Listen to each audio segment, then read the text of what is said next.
Welcome, NEC fans, to our latest NEC Now podcast on the NEC Overtime Pod. Today, I am thrilled to be joined by two Sacred Heart alums, Alissa Tarsi, a former women's basketball student athlete, and Mikaela Wolf, a Sacred Heart women's soccer student athlete, now both frontline healthcare workers. I have so much to talk to you about. Thanks for joining me.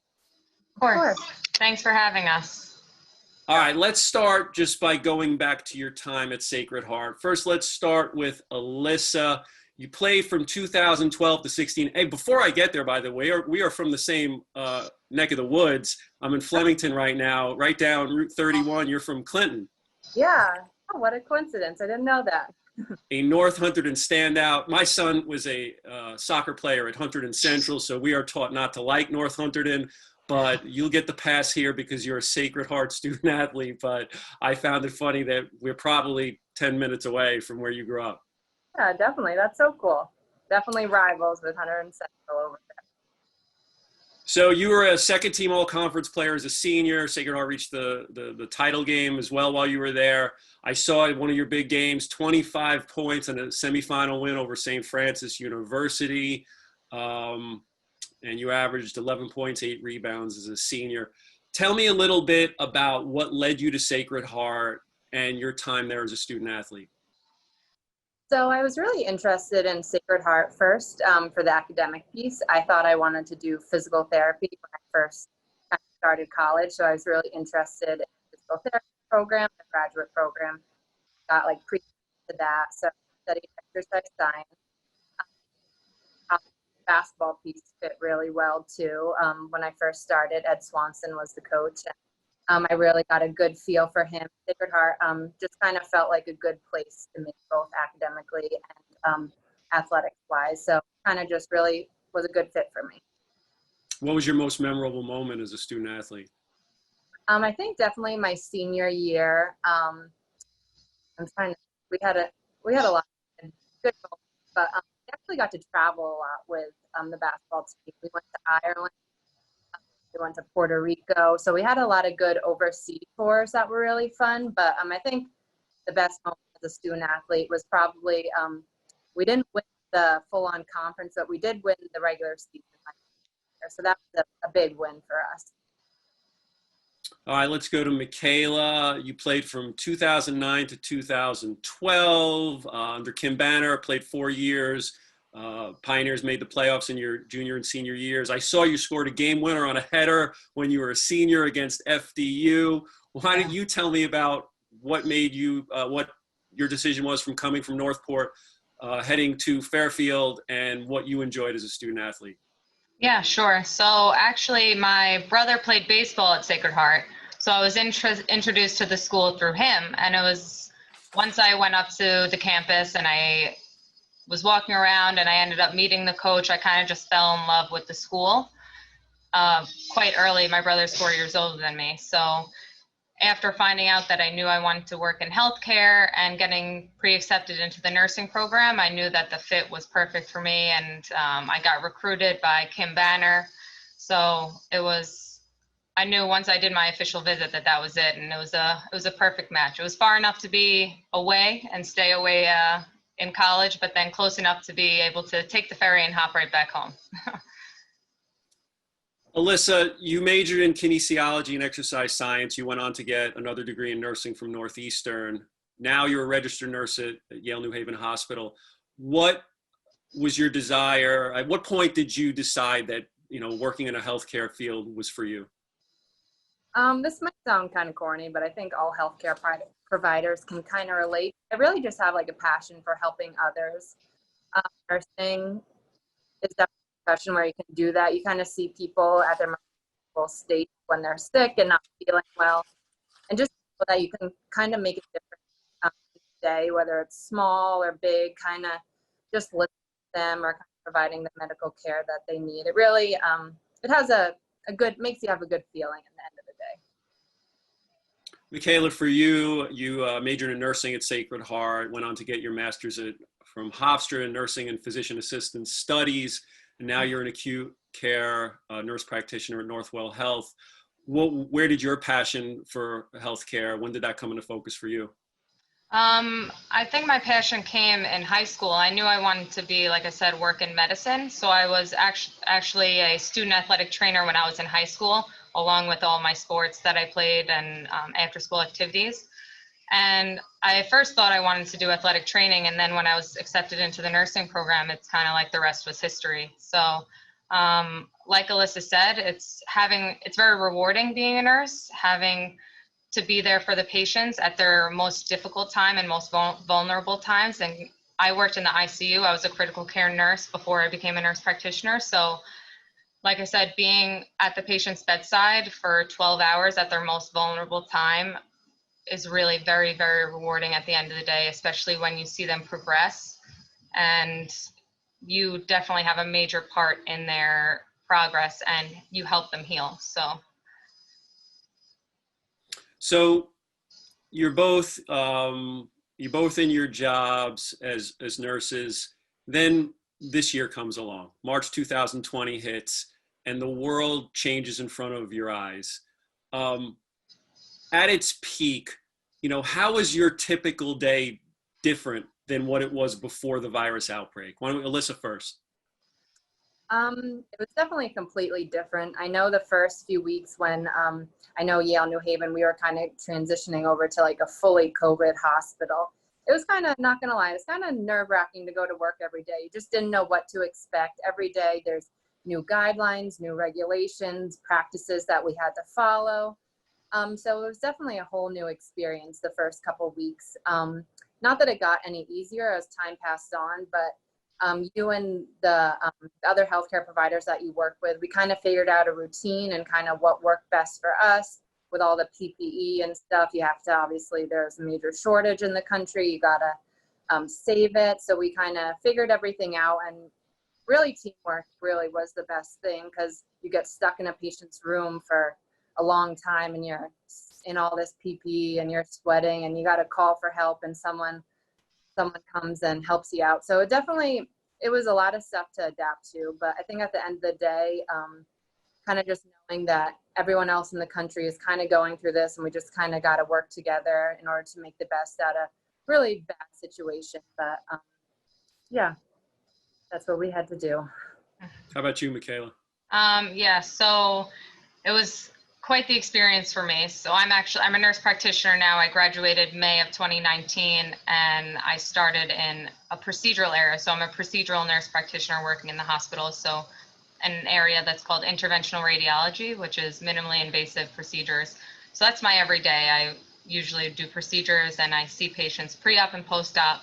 And once the surge really hit in New York, the hospital came together and we started basically redeploying our advanced care providers, so ACPs, they call them, which is nurse practitioners, PAs, and I was placed in a COVID ICU, which was a recovery unit that was transformed into an ICU. It was a surge ICU.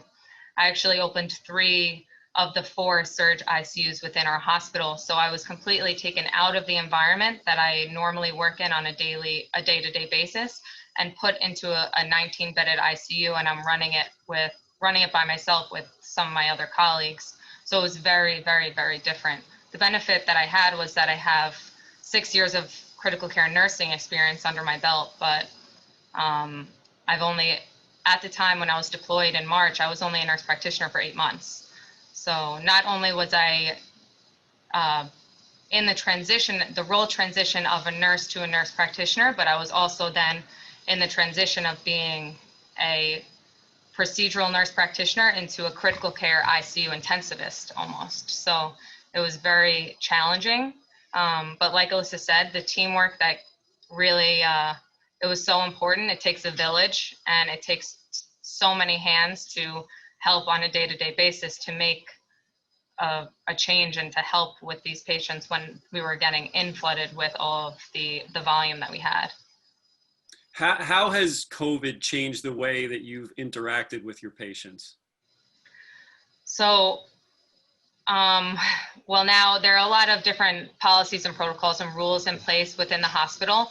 When we were in the thick of it and in the surge here in New York at North Shore University Hospital, we were not allowing any family members, no guests allowed. So it was really just strictly healthcare professionals and patients.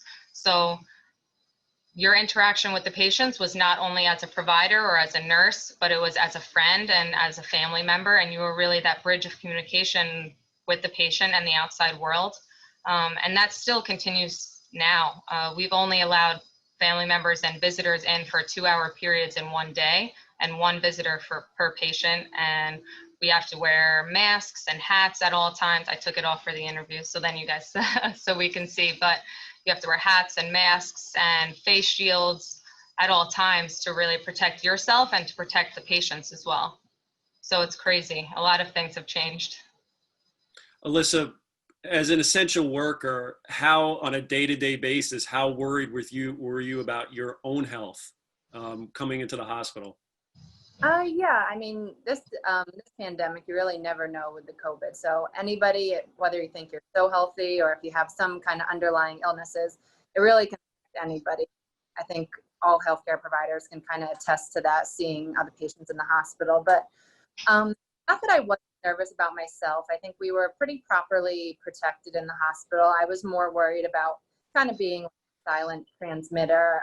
My parents are a little bit elderly. I hadn't seen them in months. I didn't want to pass it on to any of my parents or my other family members. So I really, not that I wasn't worried about my own self, I just really didn't want to be kind of a silent transmitter and carry the disease along. Mikaela, on a day-to-day basis, how tough was it mentally to come to work every day? I personally, it was very tough. I agree with Alissa. I mean, I don't live with my parents, but I went from seeing my parents at least once a week to not seeing them at all. And it's really, you felt very isolated and distant from all of your friends and family because you weren't able to see them. And like she said, you don't want to, I wasn't so scared of myself getting sick, even though I knew that it was a risk, but I felt like I was, I had enough PPE, I was adequately prepared, but I didn't want to spread the virus because I firsthand on the front line was seeing how badly it was wreaking havoc on all of these patients. And it is not only physically draining, but emotionally and mentally draining that every day at 6 a.m. we're walking through the same hospital doors and you're just the look in your colleagues' eyes. It's like you don't even know what you're getting yourself into and you don't know what the day has in store for you. And there were some days, and I was working 80 plus hours a week and I was working days and nights, that you would hear the rapid responses overhead announced overhead because everyone needed to be aware. And there would be upwards of 19 calls in one 12-hour shift, which was just horrifying. Your body cringes because you just don't know what to expect. You don't know where these patients are going to go. You try to make space and you're trying to do the best that you can. And you obviously don't want to harp on the bad things, and you try to keep the little glimmer of hope and you try to keep the little glimmer of hope, so then it keeps you going every day. And relying on your colleagues and the community is so important because, I mean, it was like a war zone. And I know that a lot of people use that analogy, but it literally was. And like PTSD is a real thing because I've been in healthcare since 2013. And in the last 7 years, I've seen more death and the sickest patients I've ever seen in my entire career in the last 3 months. Wow. Alissa, you're in your day-to-day now, what you've been through, is there something you can take from playing on sports teams your whole life, that team dynamic that helps you get through this with your colleagues on a day-to-day basis? Oh yeah, I think for sure. I think going into work every day, you really, like Mikaela said, you did not know what you were going to see. You could not map out what your normal, typical day at work was going to be. And really the only thing that you had was to rely on your fellow colleagues and other healthcare professionals that were all going through the same thing. I really don't think all the hospitals would have been so successful in treating all these patients without the teamwork that everybody had. We were all facing something brand new that no one had ever seen before. So we were kind of taking it day by day, and really the colleagues and other healthcare professionals really helped each other out. Like Mikaela was saying, PTSD is major thing. When you would come in, I worked day shift. When I would come in, you could just see on the night nurses' faces kind of what they went through, and you really kind of had to support them, kind of keep a positive energy as much as you could in these kind of unpredictable times. For both of you, we'll start maybe with Mikaela. Is there something that's happened during these months at your hospital that has inspired you? A story that with all the death that you've seen and all the bad things that have happened, that was one good story that's uplifted you? Yeah, I mean, there have been more than one. There have been a couple stories, and I try to remember those stories more than the stories that are dark, sad, and gloomy. You know, the happy stories are the stories that keep us going. I mean, I can just say with one, in terms of relying on your community and the hospital itself, I think the hospital did an amazing job, and leadership did an amazing job at acknowledging how difficult everything was and highlighting the positives within the hospital. So, for example, every time a patient was extubated and they were taken off the breathing tube and were successfully taken off the breathing tube, songs would play overhead, so the whole hospital would be able to hear them. So then you would know, like, oh, yes, someone's coming off the ventilator.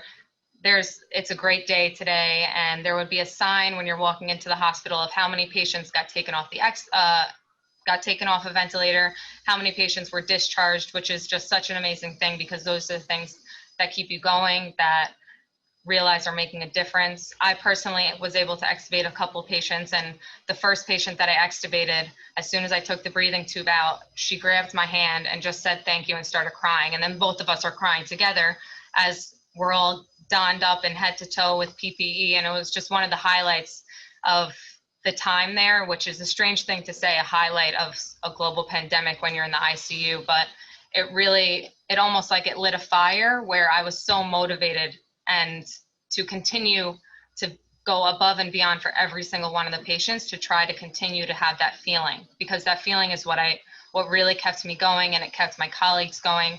And people feed off positive energies, and they also feed off negative energy, but you'd rather in an environment like this have positive energy and promote positive energy and keep putting that out. And then just the community in and of itself. We had food delivered to us every single day, even though half the time we couldn't have breaks because it was so busy. And then the fire department standing outside the hospital with banners and the sirens and the 7 o'clock applause. I mean, I could go on about the good things, which is what I continuously try to remember. So, yeah. That's awesome. How about you, Alissa? What's inspired you? Yeah, I think a lot of the same things like Mikaela said. I think one of the biggest things is kind of when a patient was admitted and just seeing them progress. Some patients are for months, but just the ones who had been there for months. I know one, he was there for months and months, and finally, the day that he was able to be discharged, we kind of had a big going away party for him. They, like Mikaela said, they play music when someone was extubated. My hospital, they play music overhead when someone's discharged, and we kind of have not a farewell party, but we kind of send them out with well wishes and just congratulate them for fighting this virus. Other things, I think, like Mikaela said, the community around us was great. I think some days we were getting 3 meals delivered a day, and like Mikaela said, unfortunately, we didn't have the time to eat it all, but the community really reached out and kind of showed that they were doing their part and kind of supporting us during this crazy time. Alissa, as the hospitalizations have gone down in the last couple of months, for you, has there been a return to somewhat normalcy in your work life to home life? Have you been able to kind of get back to getting some free time every now and then? A little bit. So as I was talking to you a little bit earlier, unfortunately we weren't allowed to take vacations during the pandemic, well, during the surge, just because we needed kind of everybody on staff and on call. So this week is my first week of vacation. So it's actually really nice. I just kind of get to disconnect from work for a little bit. So I've really been enjoying my time. I'm slowly starting to kind of see my friends. Sometimes I'm a little not uncertain, but I go outside and I see my friends and stuff. So it's really kind of going back to the new normal, what I like to say. I think everybody's kind of calling it the new normal now. So it's slowly returning. Mikaela, Connecticut's one of the states that's done a really good job at keeping the virus at bay following the initial wave that came through. Other parts of the country have had a resurgence, going through some tough times. What would your advice to people be right now who want that return to their everyday lives? I mean, all I can say is they're not the only ones that want things to go back to normal. Everyone wants things to go back to normal, but we need to be conscious and we need to be safe and we need to be smart that this is a virus that's very new. We don't have a definitive treatment. Right now, all we can do is try and prevent the spread and prevent another resurge, which actively in New York, we're continuously staying up to date with best practice and the numbers every day with testing and positive rates. But the thing is, we have a policy in place and we have a plan in place for us to slowly reopen. And we've seen when people open too quickly, there is a second surge, and slowly things will start to reopen, things will slowly go back to normal, but we don't want to do things prematurely, because if we do things prematurely, we'll end up right back where we were in April and May. So all I can say is wear your masks, wash your hands, be mindful of your own hygiene along with everyone else's, and social distance for the time being. That's all you really can do. And hopefully, like we said, there won't be a second surge, and we sooner rather than later will get a treatment, or whether it's a vaccine, and we'll be able to know how to go forward in the future with this. But just be patient. I know that it's a marathon, it's not a sprint, so we need to take our time with this. It's something that's very scary. So A question, really my last question for both of you would be, the NEC made the very difficult decision last week to postpone our fall sports, as many conferences are doing now, you know, looking at the health and safety of our student athletes. As former student athletes yourselves, you know how tough that is to go through when you're on campus. But now as a nurse, you've seen the other side of things and the effects of COVID-19 up close and personal. What would be your message to our student athletes at this time who are having a difficult time coming to grips with not playing this fall? Let's go with Alissa first. I feel for them. It's a big adjustment, and especially the seniors. They're kind of losing out on their senior season. But I think right now, we really need to worry about our own personal health. Some people may not realize it, but life does kind of go on after college sports. As Mikaela and I, we're both in the healthcare profession. I think you just have to take the memories that you have from your collegiate years and just kind of focus on all the positives. And as much as it kind of might be a bummer to end your college career like this, I think you really just need to focus on the positives and remember that the whole country's kind of going through this right now, and we're really just looking out for your safety and kind of your well-being. Mikaela, what about you? yeah, I mean, I completely agree. And to echo off what Alissa said, that